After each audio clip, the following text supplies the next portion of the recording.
Hi everyone! Welcome to our first edition of English Hub 101, where we help you level up your English skills and become a more confident communicator. I'm Amelia, and joining me today, as always, is my co-host, the wonderful Stone. Hey everyone, thanks for joining us. We're super excited to dive into today's topic because it's something that I think almost everyone can relate to: how to master small talk and keep conversations going without all the awkwardness. It's a skill that makes a huge difference in both our personal and professional lives, and we've got lots of great tips and insights to share today. Absolutely. Small talk is one of those things that can feel awkward and intimidating, but it's also a key part of building connections. Whether it's at a networking event, meeting new people, or even talking to your neighbour, small talk helps open the door to meaningful conversations. So, today, we're going to help you master it. And don't worry, we're not just here to give you a list of do's and don'ts. We want to make this super relatable, with real-life examples, role plays, and even some listener questions we think you'll find helpful. So let's get right into it. Let's do it. I think we should start by talking about the number one fear people have when it comes to starting conversations. In my experience, it's the fear of rejection. Right, Stone? Oh, definitely. It's that fear that you'll say something and the other person will just stare at you, or worse, not respond at all. It's that dreaded, awkward silence. It scares a lot of people away from even trying. But here's the good news. Everyone feels that way. Most of the time, the other person is just as nervous about it as you are. Exactly. Realising that it's not just you can take some of the pressure off. And one of the best ways to overcome that fear is to have a couple of go-to conversation starters in your pocket. Something light, open-ended, and easy for people to respond to. Let's role-play a bit, Stone. Imagine we're at a casual networking event. How would you start talking to me if we'd never met? All right, let's do this. Okay, I'd probably start with something observational. Let's say I noticed you were standing near the snack table. I might go with, "Wow, they really went all out with these snacks, didn't they? Have you tried the brownies yet?" It's light, relevant, and gives you something easy to respond to. Love that. It's so simple and friendly. Observational comments are great because they're based on something you're both experiencing at the moment. It's not intrusive, and it's a natural way to get the conversation flowing. What do you think makes observational comments so effective, Stone? I think the key is that they're grounded in the present moment. When you make an observation about your shared surroundings, it's easy for the other person to connect because they can see exactly what you're talking about.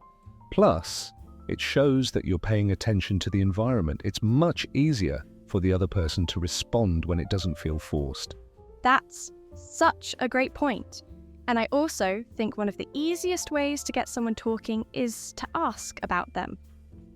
People love to talk about themselves. It's a topic they're most comfortable with. So, asking questions like, "What brought you here today?" or "How do you know the host?" are classic ways to get someone comfortable and talking. Totally agree, but here's a pro tip. You want to make sure you're asking open-ended questions. Questions that can't just be answered with a yes or no. Instead of asking, "Did you like the event so far?" you could ask, "What's been your favorite part of the event so far?" That gives them something more to work with and encourages them to share more about their experience.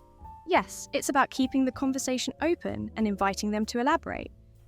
Follow-up questions are incredibly powerful as well. Let's say they mention they like the brownies. You could follow up with, "Do you like baking?" Or "Are you a chocolate fan in general?" This way, you're digging a little deeper without making it feel like an interrogation. Speaking of active listening, I think it's also important to share a bit about yourself as well. A conversation is like a tennis match. You hit the ball, they hit it back, and you keep the game going. If they mention that they love travelling, you could share a quick story about a place you've been or want to go. It makes the interaction feel more balanced. Right, because if you're only asking questions, it can start to feel like an interview. Sharing your own experiences helps build that connection. Let's do another quick role play. Amelia, let's say I mention I love hiking. How would you respond? Okay. If you say you love hiking, I'd probably respond with, "Oh, that's awesome. I've always wanted to try hiking, but I'm a little intimidated. What's the best part about it for you?" Any beginner tips? This way, I'm showing genuine interest and inviting you to share more about your experience. Perfect!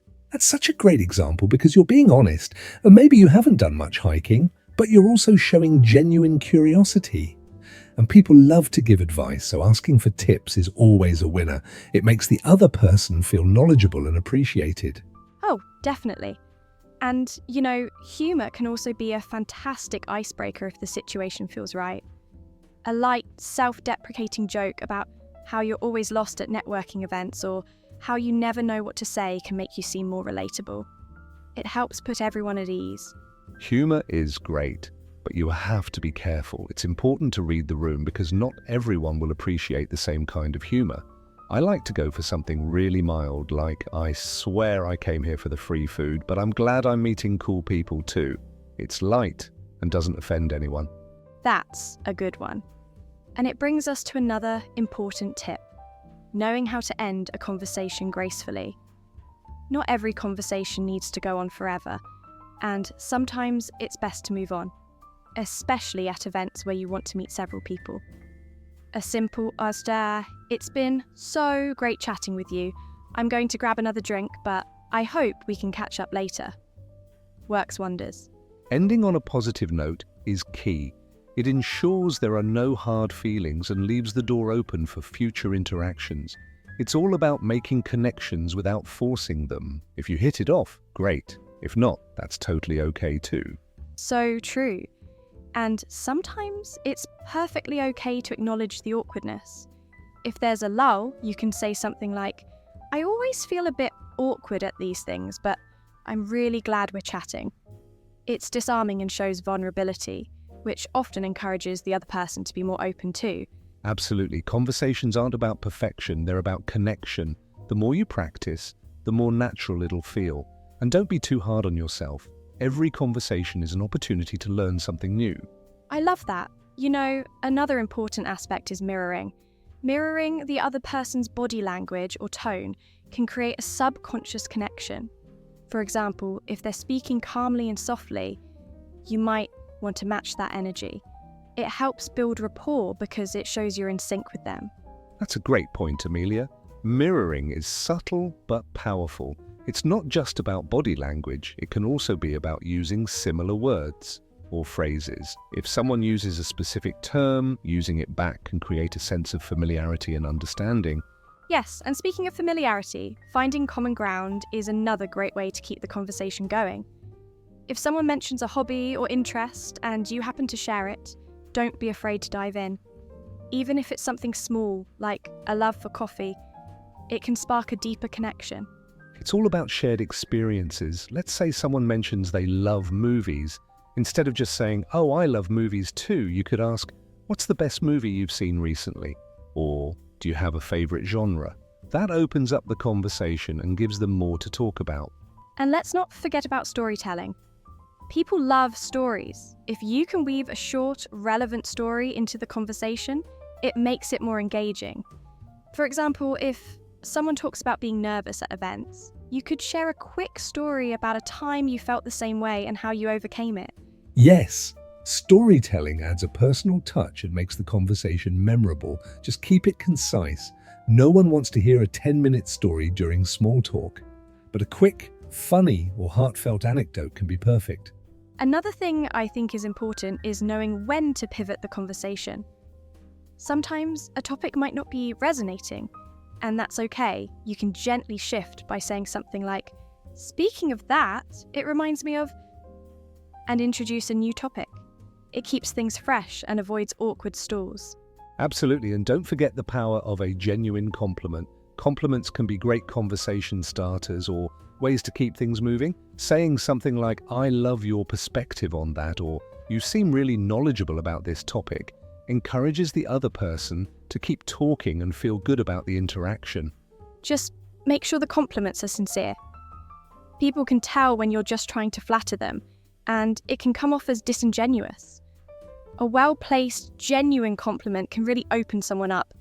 Another thing we should mention is the power of silence. Sometimes a pause can actually help the conversation. It gives the other person a moment to think, and they often fill the silence themselves. It shows you're comfortable enough to let the conversation breathe. Absolutely. Small talk is one of those things that can feel awkward and intimidating, but it's also a key part of building connections. Whether it's at a networking event, meeting new people, or even talking to your neighbour, small talk helps open the door to meaningful conversations. So, today, we're going to help you master it. And body language is also critical. Open body language, like uncrossed arms, facing the person and maintaining eye contact, can make a huge difference in how approachable you seem. It's not just about what you say, but how you present yourself. 100%, body language speaks volumes. A genuine smile, leaning in slightly when someone is talking, and nodding to show engagement all contribute to making the other person feel heard and valued. You know, Amelia, I think another good tip is to have a mental list of topics that are easy to talk about. Things like current events, movies, books, or even something interesting you recently learned. Having these ready makes it easier to avoid those awkward silences. Absolutely. It's always helpful to have a few go-to topics. And even if the other person isn't into the first topic you bring up, having a couple more in your back pocket can keep things from stalling. And let's talk about different settings where small talk happens. For example, at work, small talk can be tricky because you want to maintain professionalism while still being personable. Asking about weekend plans or commenting on a recent work event can be great ways to connect with co-workers. Yes, work settings can be unique because you want to be friendly without crossing any boundaries. It's also important to be mindful of body language. If someone seems busy or distracted, it might not be the best time for small talk. Exactly, and then there's small talk at social gatherings. These are usually more relaxed and you have more freedom to talk about personal interests. It's a great opportunity to find common ground with others and build connections. I think another interesting setting is when you're meeting someone new on a date. Small talk in this context can be nerve-wracking, but it's all about getting to know the other person without putting too much pressure on either of you. Keeping it light, asking about their hobbies or sharing funny stories can help ease the tension. Definitely, and remember, small talk isn't just about filling time. It's about finding those little threads that you can pull on to create a deeper conversation. It's the doorway to getting to know someone better. And speaking of deeper conversations, sometimes small talk can transition into more meaningful topics. It's okay to let the conversation evolve naturally. If you're talking about travel and the other person mentions a life-changing trip, don't be afraid to ask more about it. People appreciate genuine interest. Right. And transitioning from small talk to more personal topics is where real connections are made. It's what takes you from being acquaintances to friends. But again, it's all about reading the other person. If they seem open, go for it. But if they're keeping things light, respect that. Absolutely. And let's not forget, practice is key. The more you put yourself out there and start conversations, the more comfortable you'll get. It might feel awkward at first, but each conversation is an opportunity to learn and grow. Yes, and don't be afraid to make mistakes. We all have those moments where we say something and immediately think, why did I say that? It's okay. People are usually more forgiving than we think, and they're just as worried about making a good impression. All right, folks, we're going to take a quick break. When we come back, we'll be answering some of your questions about starting conversations in specific situations, like at work, with strangers, and even on dates. So stay with us. Yes, stick around, and if you're enjoying this episode, don't forget to like, subscribe, and leave us a comment with your favourite conversation starter. We'd love to hear what works for you. Thanks for listening to English Hub 101. We'll be right back. And we're back. Before we dive into your questions, we wanted to share something interesting we came across while preparing for this episode. Did you know that research shows that the fear of small talk is often more about the fear of the unknown than about the actual conversation itself? Amelia, what do you think about that? Oh, I love that insight, Stone. It makes so much sense. When we don't know what's coming next, our brains tend to go into overdrive, imagining all the worst case scenarios. But the truth is, most small talk is just two people trying to connect, and it doesn't have to be perfect. Exactly, and to help make it less intimidating, we've compiled a quick list of phrases you can use to ease into conversations. These are phrases that work in almost any context. For example, "What's your take on?" or "I'd love to hear your thoughts on" are great ways to get someone talking without putting too much pressure on them. Yes. And let's also talk about how using empathetic phrases like, "That must have been really interesting," or "I can only imagine how that felt," can help create a deeper emotional connection, even if the topic starts off as small talk. Right, the goal is to move from surface-level chatter to a point where both people feel comfortable enough to open up a little. It's like building a bridge step by step. And remember, everyone is looking for connection, especially in our busy digital world. Absolutely. And on that note, let's take a few listener questions that we received through our social media channels. The first question is from Kevin, who asks, "How do I start a conversation with someone who looks busy but approachable?" Great question, Kevin. That's a really common scenario, Kevin, and one that can feel a bit intimidating. The key here is to be respectful of the person's time while still making an opening for a conversation. If someone looks busy but approachable, I'd suggest starting with something light and observational, but keep it brief. You could say something like, "I see you're working on something interesting and I don't want to interrupt, but I'd love to hear your thoughts on vacations when you have a moment." This way you're acknowledging that they're occupied, but you're also signaling your interest in connecting. Exactly, Stone. It's about showing respect for their time. Another good approach is to look for a natural pause in whatever they're doing. Maybe they're taking a break from typing or looking up for a moment. You could use that opportunity to make a quick, non-intrusive comment. Something like, "Hey, I noticed you're working on that presentation. Looks intense. I'd love to hear more about it if you're ever free." This gives them the option to either engage with you right then or follow up later when they're less busy. I love that, Amelia. And Kevin, if you're unsure whether it's a good time, body language can be a big clue. If the person is leaning back, stretching, or looking around the room, that's often an indication that they're open to interaction. On the other hand, if they're hunched over their work and look deeply focused, it might be better to wait or approach at a different time. Absolutely. And remember, even if the person can't engage at that moment, you're showing initiative and interest, which they're likely to appreciate. Just be sure to respect their response. If they say they're too busy, don't take it personally. You can always try again later or find another opportunity to connect. Great point, Amelia. I think the main takeaway here is to be mindful and considerate while still being open. Sometimes even a simple, "Hey, I'd love to chat whenever you're free," can plant the seed for future conversation. And Kevin, just remember, everyone appreciates genuine interest as long as it's balanced with respect for their time. 100%. Thanks for that awesome question, Kevin. Now, let's move on to our next listener question. All right, the next question comes from Priya. She asks, "What do I do if I start a conversation and the other person doesn't seem interested or give short answers?" This is such a good question, and I think it's something we've all experienced at some point. Absolutely, Priya. It can feel really discouraging when you're trying your best to keep a conversation going and the other person just isn't giving you much to work with. But it's important not to take it personally. There are a few things you can try in this situation. First, consider switching up your approach. If you've been asking a lot of questions, try sharing a little bit about yourself instead, something that might be relatable to them. That's a great point, Amelia. Sometimes people need a little more from you to open up.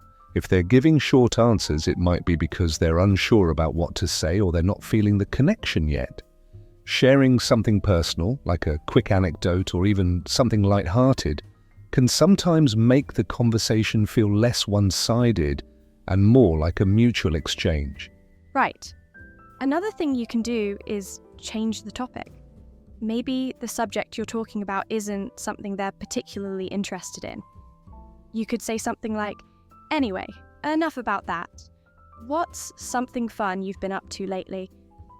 This gives them a chance to talk about something they're excited about, which might help them open up more. Yes, and body language is also key. If they're not making eye contact or seem distracted, They might not be in the mood for a conversation, and that's okay. In those cases, it's best to gracefully wrap it up. You could say something like, "It was nice chatting with you. I'll let you get back to what you were doing, but I hope we can talk again soon." This way, you're respecting their space while leaving the door open for future interactions. Exactly. And remember, Priya, not every conversation is going to be a home run, and that's perfectly okay. Some people just aren't in the mood, or maybe they're shy, or they're having a rough day. The important thing is that you tried, and that's a skill worth practicing. Absolutely. Thanks so much for that question, Priya.